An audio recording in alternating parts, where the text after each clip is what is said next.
The most basic financial impulse of all is to save for a rainy day. Because, as we've been painfully reminded by the recent months of financial turmoil, the future is so unpredictable. The world really can be a dangerous place. Not many of us get through life without a little bad luck. Some of us get a lot. It's all about being in the wrong place at the wrong time. Like New Orleans, when Hurricane Katrina hit. The question is, how should we deal with the risks and uncertainties of the future? Should the onus be on the individual to insure against disaster? Should we be able to rely on the voluntary charity of our fellow human beings when calamity strikes?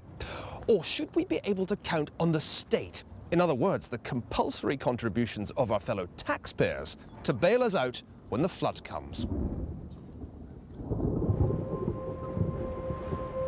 That's a long way of asking a simple question. Are you insured? The British certainly think they are. Today, we pay a larger proportion of our income on insurance than any other people in the world. It's really rather odd, because Britain is one of the safest countries on earth. The struggle to overcome risk has been a constant theme of the history of money. From the invention of life insurance by two hard-drinking Scots clergymen, to the rise and fall of the welfare state, to the explosive growth of hedge funds and their multi-billionaire owners. At the core of our struggle with risk is an insoluble conflict. We want to be financially secure, and so we yearn for a predictable world. But the future always seems to come up with new and unpleasant ways to take us by surprise. We want calculable risk. We're stuck with random uncertainty.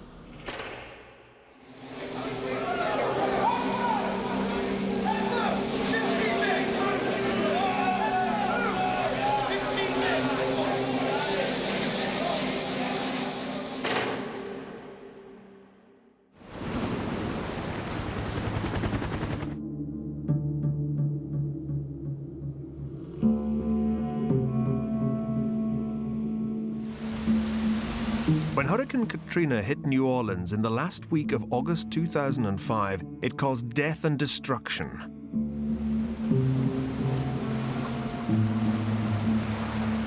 Yet it's not a natural catastrophe that now threatens the survival of the city.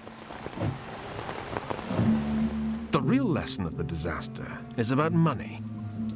How the risk management system we call insurance simply failed when faced with a calamity on this scale.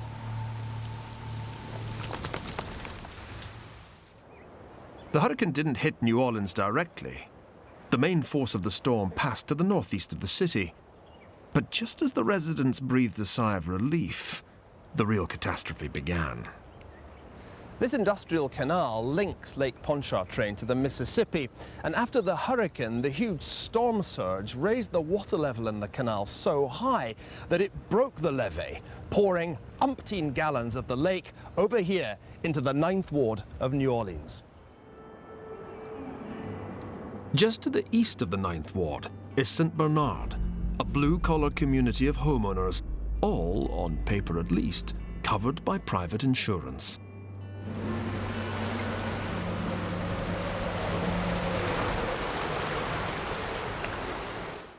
Councillor Joey DeFata refused advice to leave the city, staying put during the storm. Eventually, he was forced to retreat to the roof of the town hall as the waters kept rising. Complex. And as you can see, this is the water line. That's the water line. That's where it came up to. The water came in this building in 14 feet of water in 15 minutes. Wow. From the second floor of this building, I could see coming down Judge Perez, a wall of water. In that wall of water was debris, cars, vehicles, pieces of roofs. And this wall of water, you guesstimate, had to be maybe 15 to 20 feet tall. And moving fast. Moving quickly, just coming down this boulevard street and just taking everything with it as it would come. The whole of St. Bernard Parish was inundated in just 15 minutes. Only 5 houses out of 26,000 weren't flooded. More than 2,000 people were killed in Hurricane Katrina and the subsequent flooding. Here in St. Bernard Parish, 148 people lost their lives, mostly because they became trapped in their houses as the floodwaters rose. The painted signs on these abandoned houses say whether dead bodies were found after the floodwaters receded, a little bit like medieval London in the time of plague.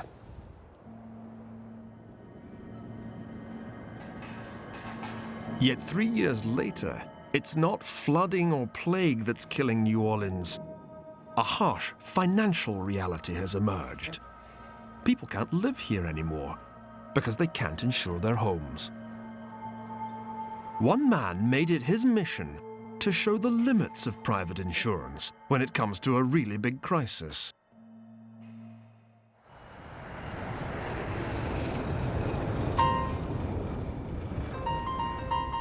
He's former Navy pilot Richard F. Scruggs, one of those lawyers that only America seems to produce.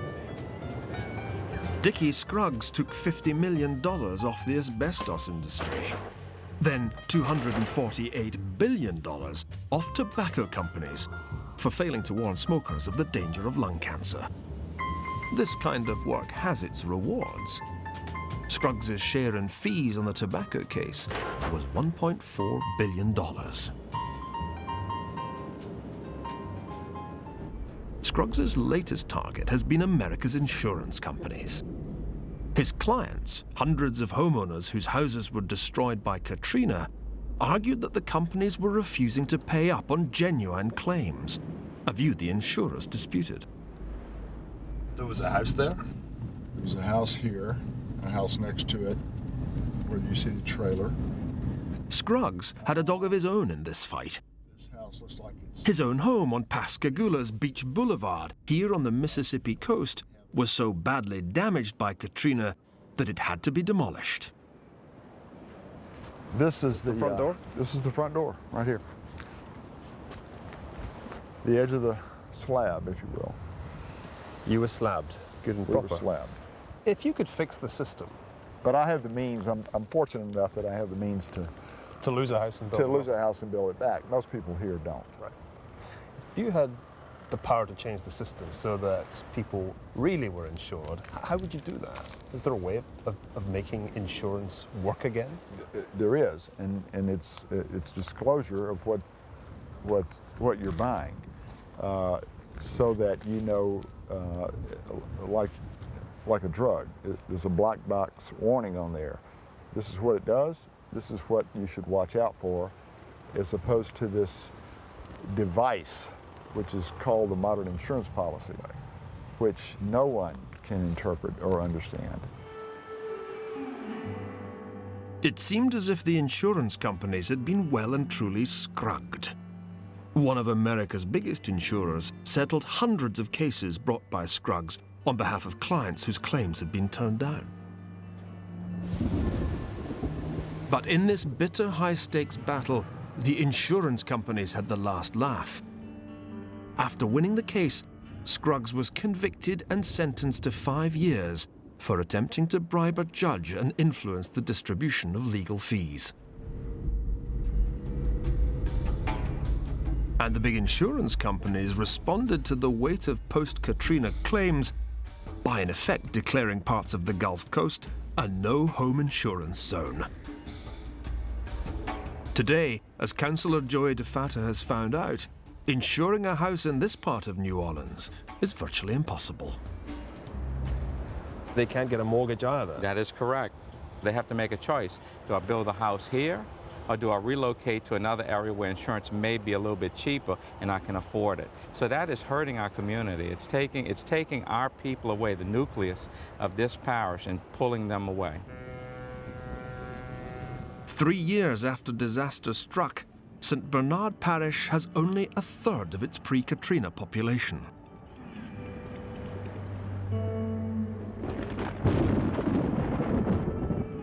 course, life has always been dangerous. The real lesson of Katrina, or any big disaster, is that even when we think we're protected against risk, sometimes it turns out we're not. Even making quite modest insurance claims can seem more trouble than it's worth. It leaves you wondering why we bother spending so much on insurance policies every year. Where did this strange habit come from?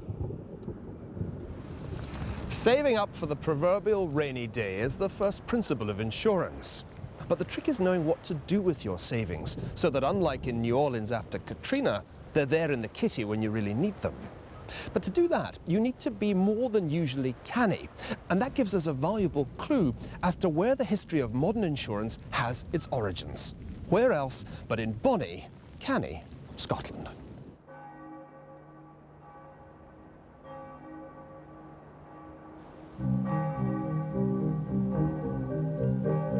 They say the Scots are a pessimistic people. Maybe it's the weather, all those hundreds of rainy days. Maybe it's the endless years of sporting disappointment. Or maybe it was the Calvinism we picked up at the time of the Reformation. Certainly, it's two Church of Scotland ministers who deserve the credit for inventing the first true insurance fund back in 1744 and fathering a multi-billion-pound industry.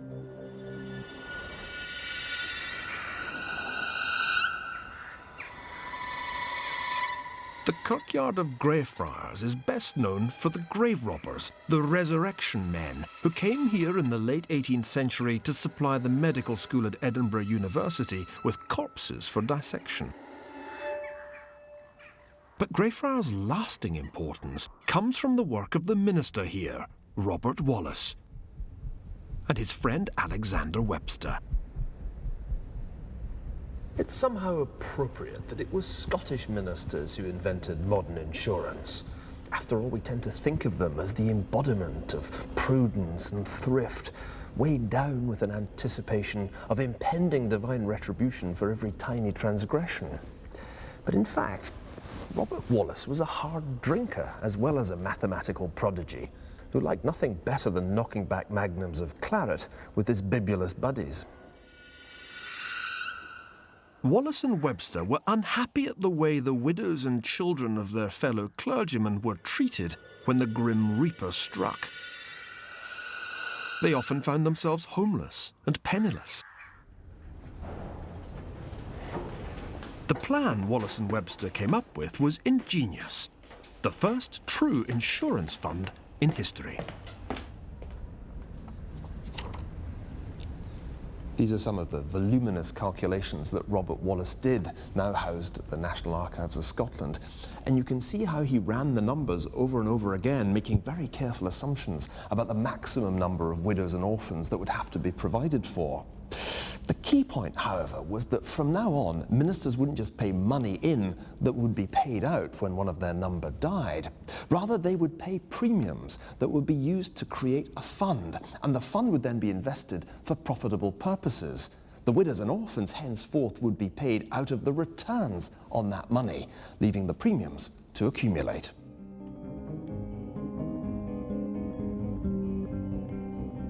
All that was required for the scheme to work was an accurate projection of how many widows and orphans there would likely be in the future. A calculation which Wallace and Webster made with extraordinary precision.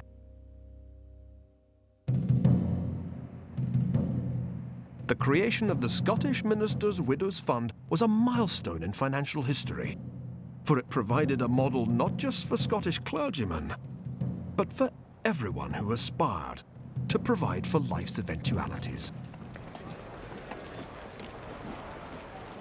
By 1815, the principle of insurance was sufficiently widespread to be adopted for the widows of men who lost their lives fighting against Napoleon. At the Battle of Waterloo, your chances of getting killed were up to 1 in 4. But at least if you'd taken out insurance, you had the consolation of knowing that your wife and children wouldn't be thrown out onto the street. It gives a whole new meaning to the phrase, take cover.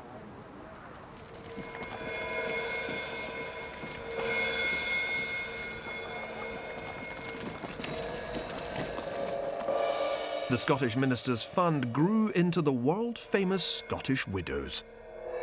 Even novelists, not renowned for their financial prudence, could join. Walter Scott took out a policy in 1826 to reassure his creditors that they'd be paid in the event of his death.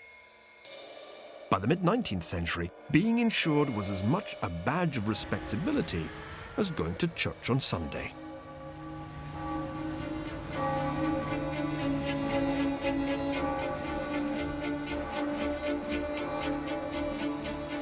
What no one anticipated back in 1744 was that the careful calculations of two Scottish ministers would grow into today's huge insurance industry. As Robert Wallace understood 250 years ago, size matters in insurance because the more people are paying into a fund, the easier it becomes, by the law of averages, to predict how much will have to be paid out each year. Although no individual's date of death can be known in advance, actuaries can calculate the likely life expectancy of a large group of individuals with quite astonishing precision.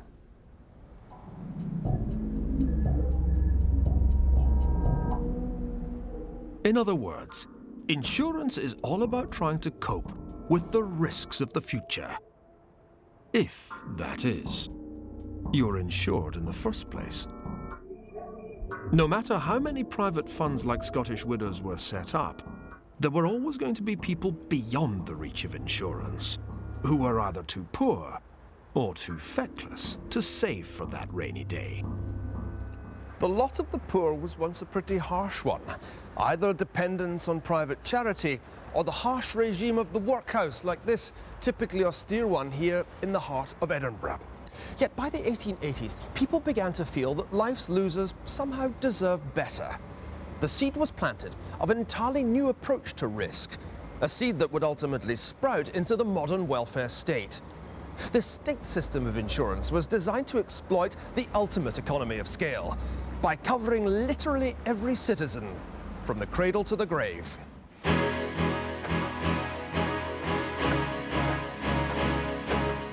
Yet while we tend to think of the welfare state as a British invention, in fact the world's first welfare superpower was Japan.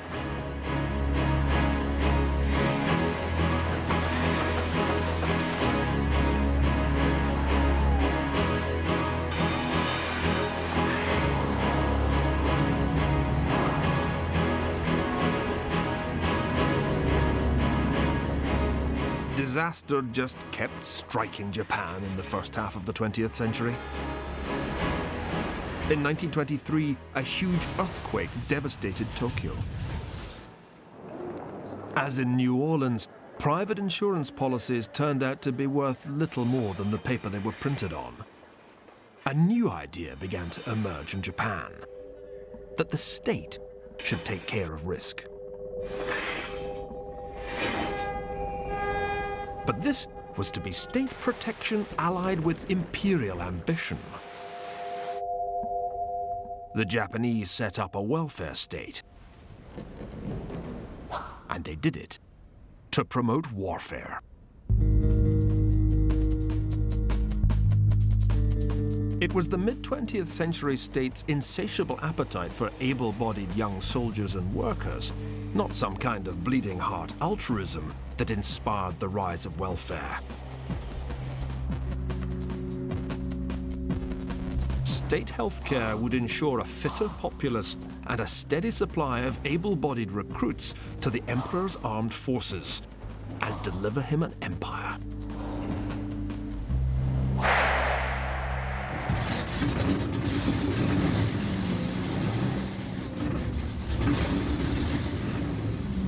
The wartime slogan, "All people are soldiers," was adapted to become "All people should have insurance."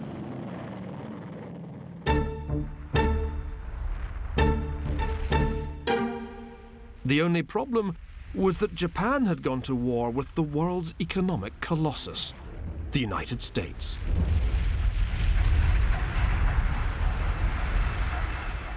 Japan's warfare state proved to be a massive mistake.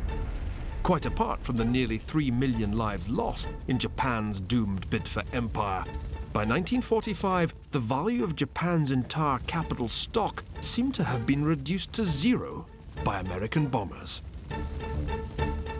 Cities built largely out of wood were incinerated. Nearly a third of the urban population lost their homes.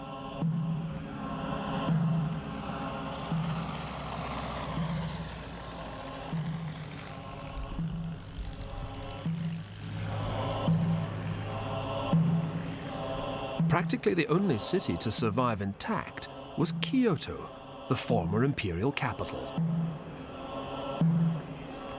1945 may have seen the end of the Japanese warfare state, but it wasn't the end of the Japanese experiment with state-sponsored welfare. In Japan, as in most combatant countries, the lesson was clear. The world was just too dangerous a place for private insurance markets to cope with. With the best will in the world, people couldn't be expected to insure themselves against the US Air Force. The answer, practically everywhere, was the same: for government to step in effect, to nationalize risk. Perhaps the most familiar such system of welfare from the cradle to the grave, also born in the ruins of war, was devised by the British economist William Beveridge. When the Japanese came up with their own comprehensive welfare system in October 1947, their Advisory Committee on Social Security recommended what amounted to Beveridge no Nihonban, Beveridge for the Japanese. And yet they went even further than Beveridge had intended, as this copy of their report here in the library of the Japanese National Parliament makes clear. It called on the government to provide against every cause of poverty: sickness and injury, disability, death, childbirth, large families, old age, and unemployment. Whatever the reason, the needy would be guaranteed the minimum standard of living by national assistance.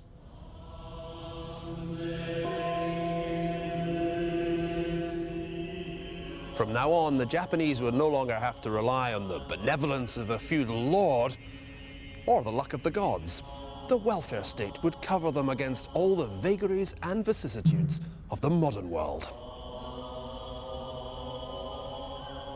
If they couldn't afford education, the state would pay. If they couldn't find work, the state would pay. If they were too ill to work, the state would pay. When they retired, the state would pay. And when they finally died, the state would pay their dependents.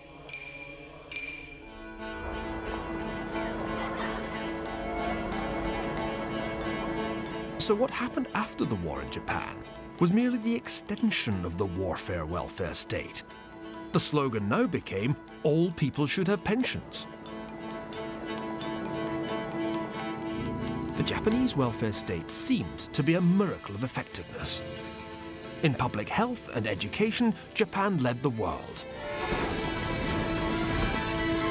By the late 1970s, the Japanese could boast that their country had become the welfare superpower.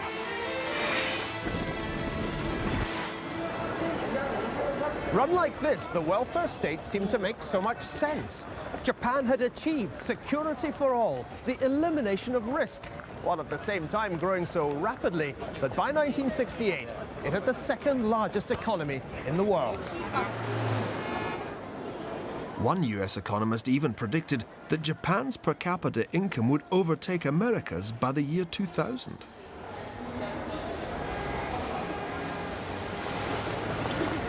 Welfare was working where warfare had failed to make Japan top nation. The key turned out to be not a foreign empire, but a domestic safety net. And yet there was a catch, a fatal flaw in the design of the post-war welfare state. Just what was it that caused those predictions of Japan's ultimate triumph to fail to come true? The welfare state looked to be working smoothly enough in 1970s Japan. But elsewhere, there were signs that all was not well.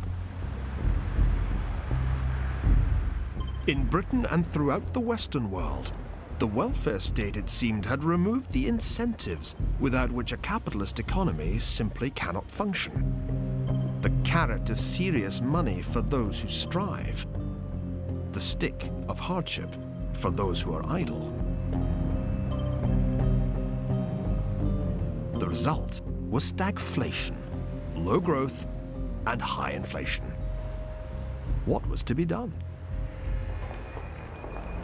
One man and his pupils thought they knew the answer.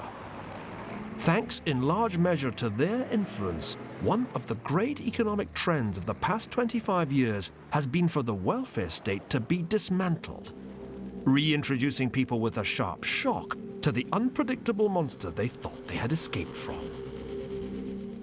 Risk.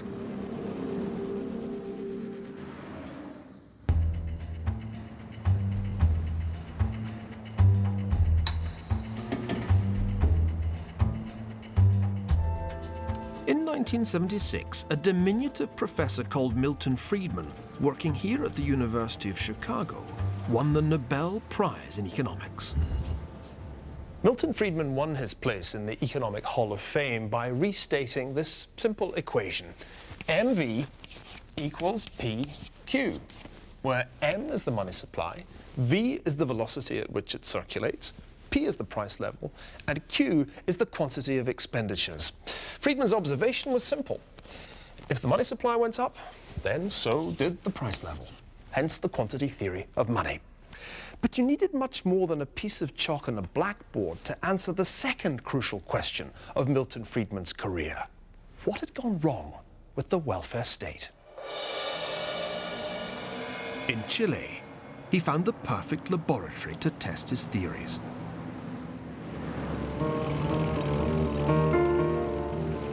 In September 1973, tanks had rolled through Santiago to overthrow the government of Chile's Marxist president, Salvador Allende, whose attempt to turn the country into a communist state had ended in total economic chaos and a call by the Chilean parliament for a military coup.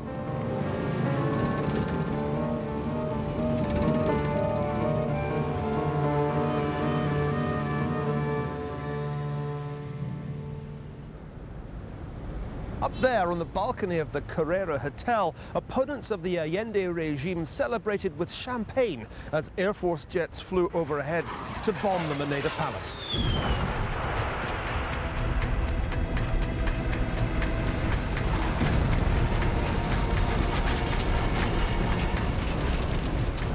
Here in the palace, Allende prepared to make a desperate last stand, armed with an AK-47 presented to him by his Cuban role model, Fidel Castro.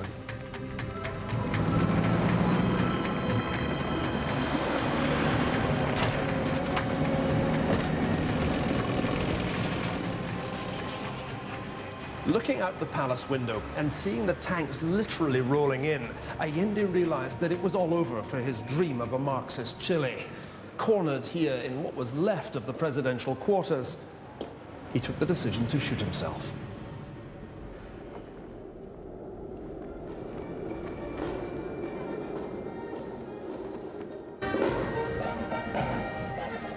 "35 years later, you can still see the bullet holes in some of the buildings around the square.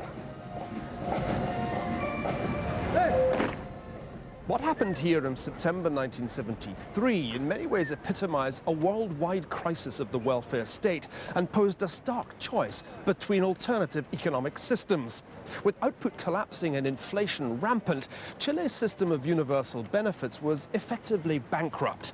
For Allende, the only solution was full-blown Soviet-style takeover of the entire economy. Well, the generals and their supporters knew that they didn't want that. But what did they actually want, given that the status quo was unsustainable? Enter Milton Friedman.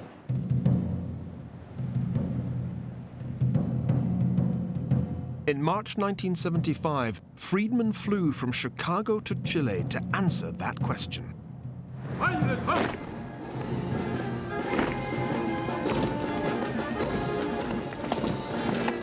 In addition to giving lectures and seminars, Friedman came here to the Moneda Palace for a meeting with the new Chilean president, General Augusto Pinochet. Friedman spent 3/4 of an hour with Pinochet, urging him to reduce the government deficit that he'd identified as the main cause of Chile's sky-high inflation, then running at an annual rate of 900%. A month after Friedman's visit, the Chilean junta announced that inflation would be stopped at any cost. The regime cut government spending by 27%.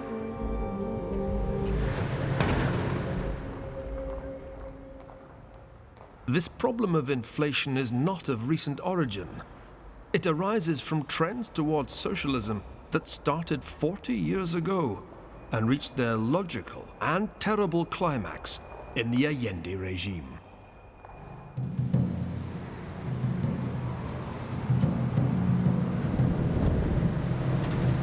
For tendering this advice, Friedman found himself denounced for acting as a consultant to a military dictator responsible for the executions of more than 2,000 real and suspected communists and the torture of nearly 30,000 more.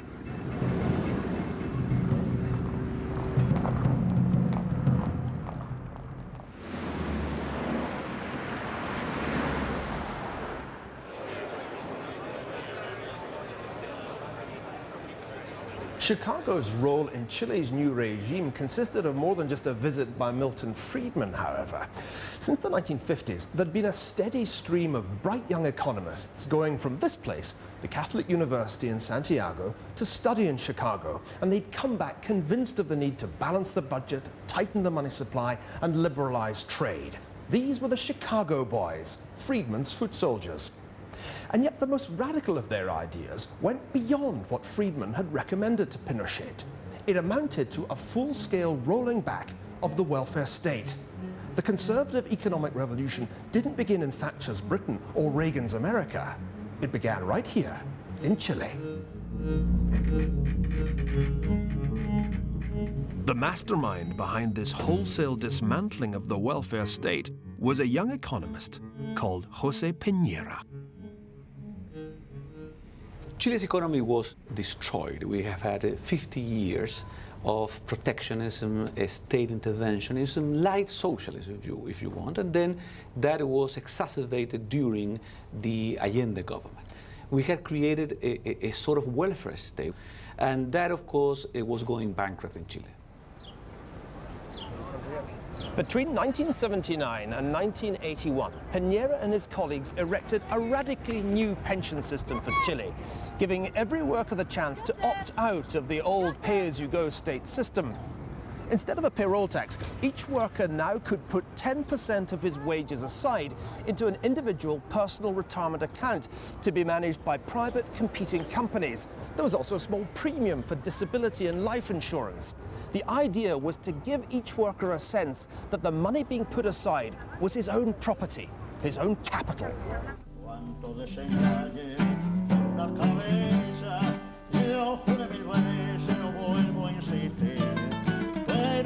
Piñera gambled. He gave workers a choice: stick with the old system of pay-as-you-go or opt for the new personal retirement accounts. It paid off. Convinced by Piñera's argument, 80% made the switch to a private pension plan.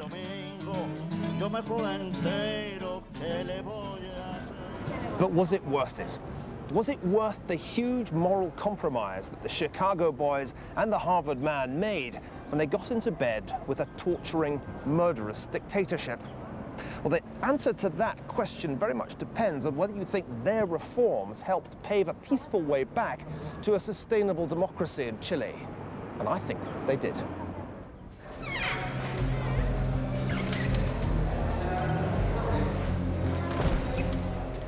In 1980, Pinochet conceded a new constitution that prescribed a 10-year transition back to democracy. 10 years later, he stepped down as president. Democracy was restored. And by that time, the economic miracle was underway that helped to ensure its survival.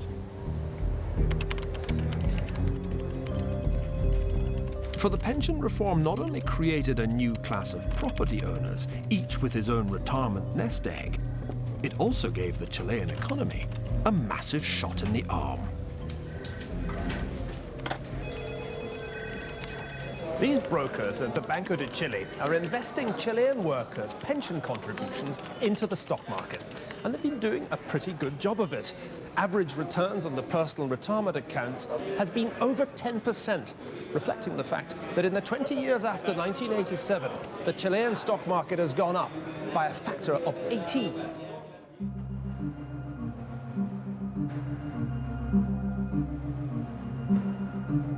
There is a downside to the system, to be sure.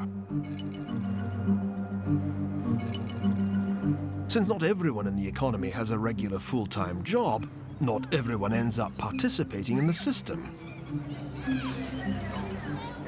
which leaves a substantial chunk of the population with no pension coverage at all.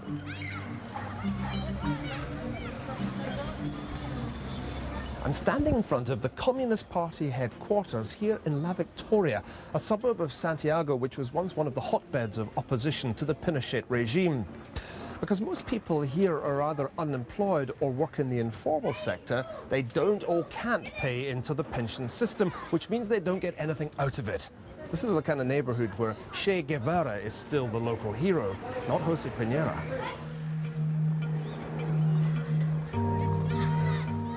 The poor of Chile may not have a private pension plan and may have to make do with a meagre government handout in their old age. But even they've benefited from Chile's rapidly growing economy. Growth makes a difference in the life of every citizen. The poverty rate in Chile has gone down from around 50% to 13% now. So this has been really a huge success, and the pension reform has been a critical element in this. The improvement in Chile's economic performance since the Chicago Boys reforms is really very hard to argue with. In the 15 years before Milton Friedman's visit, the growth rate here was a measly 0.17% a year. In the subsequent 15 years, it increased by a factor of nearly 20. The poverty rate here is down to 15%, compared with 40% in the rest of Latin America. And when you look down at Santiago's shiny new financial district, you can see why the Chilean pension reform has been imitated right across the region, and indeed around the world. For Britain's Margaret Thatcher, the general from Chile and the professor from Chicago were heroes who demonstrated that only by rolling back the welfare state could governments revive economic growth. Yet one country where this recipe has not been tried is the country that's come to need it most: Japan. So successful was the Japanese welfare superpower that by the 1970s, life expectancy was the longest in the world.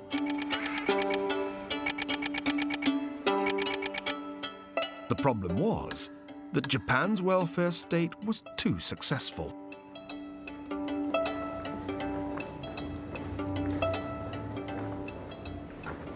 Today, the programs run here at Japan's Ministry of Welfare rely on an ever smaller number of active workers to support an ever-rising population of retirees. Back in 1960, there was something like 11 active workers for every one retired person. But by 2025, that number could sink as low as 2. In other words, there'll be one old age pensioner for every 2 bureaucrats working here at the ministry. In just 30 years, the cost of social security benefits has risen in relation to Japan's national income by a factor of 4.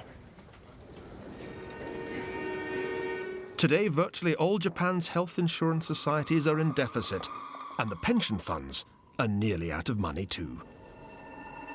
Japan's once so super welfare state is threatening to bankrupt the nation.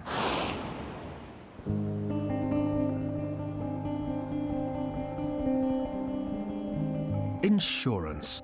It seemed such a brilliant idea in the calculations of those Scottish ministers, and even more brilliant in Japan's all-encompassing welfare state. But as we've seen, the best-laid schemes can be thrown into disarray by an unexpected turn of events. So is there any better way of managing risk in an uncertain world? Disasters like 9/11 and Katrina exposed the limits of both traditional insurance and the welfare state. But insurance and welfare aren't the only ways to buy yourself protection against future shocks. These days, the smart way of doing it is by being hedged. Now, everybody's heard of hedge funds, but what exactly does hedging mean? And where did it come from?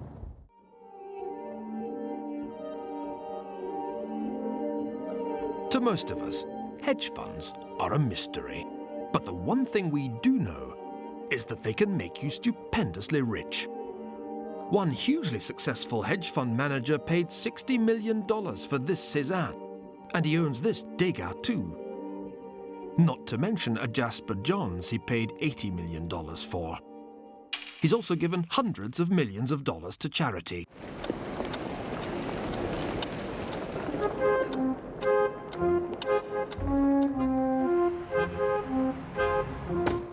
Ken Griffin is the founder of the Citadel Investment Group, one of the world's biggest hedge funds. Last year, he navigated his way through the credit crunch so successfully that he was able to pay himself more than $1 billion. To most of us, risk is scary. But all of Griffin's vast wealth has come because he's found a way of managing risk with a mixture of mathematical precision and brilliant intuition. Nothing is constant. Nothing is the way it's always been. So what I find is that people who are really good at this have great intuition. They have great instinct. Their gut actually tells them something. The mathematics are important because they demonstrate you understand the problem. But ultimately, the decision about whether or not to take a given risk, I think, is really a human judgment call in every sense of the word.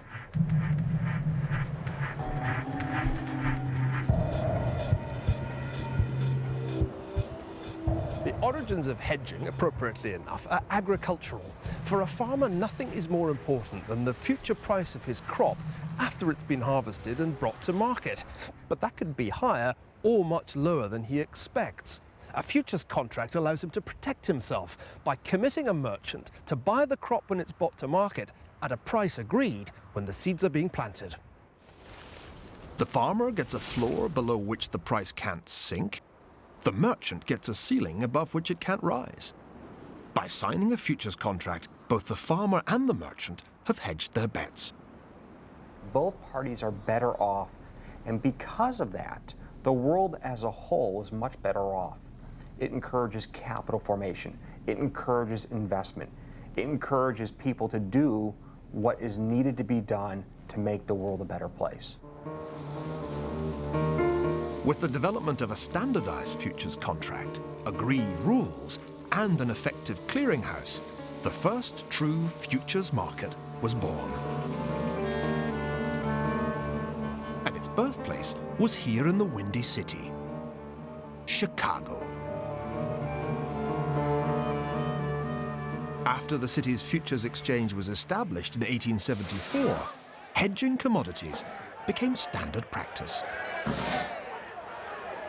The next step was for a conditional kind of future to evolve, the option. Some of this really is the financial equivalent of rocket science, but the underlying principle is simple. Because they're derived from underlying assets, all futures contracts are known as derivatives. But an even smarter kind of derivative is an option. The buyer of a call option has the right, say, to buy a barrel of oil for $120 in a year's time. Now, if the price of oil rises to $150 a barrel, then the option is in the money, and the smart guy makes a profit of $30. But if that doesn't happen, if the price of oil stays the same or actually declines, he's under no obligation to carry through the deal. All he does is to write off the cost of the option itself. Well, it's by buying and selling complex, smart derivatives like options that Ken Griffin has become a billionaire. In theory, derivatives offer a new way to hedge against an uncertain future, a much smarter way than boring old insurance, and much more profitable. In the past decade, derivatives have seemed to take over the world of finance. By the end of 2007, the notional value of all derivatives contracts reached a staggering $596 trillion. That's 43 times the size of the American economy.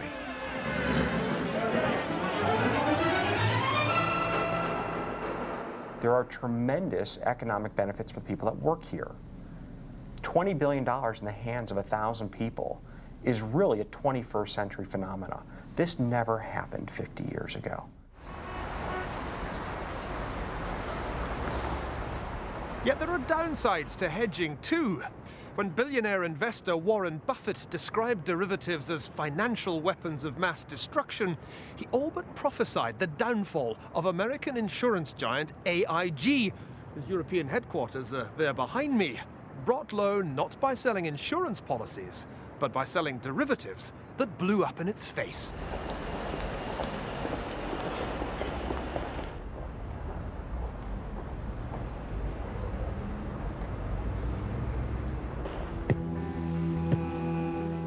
Our basic human urge to protect ourselves against risk has proved frustratingly difficult to satisfy. Insurance companies let us down. Welfare states sink into insolvency. And derivatives turn out to be a double-edged weapon too.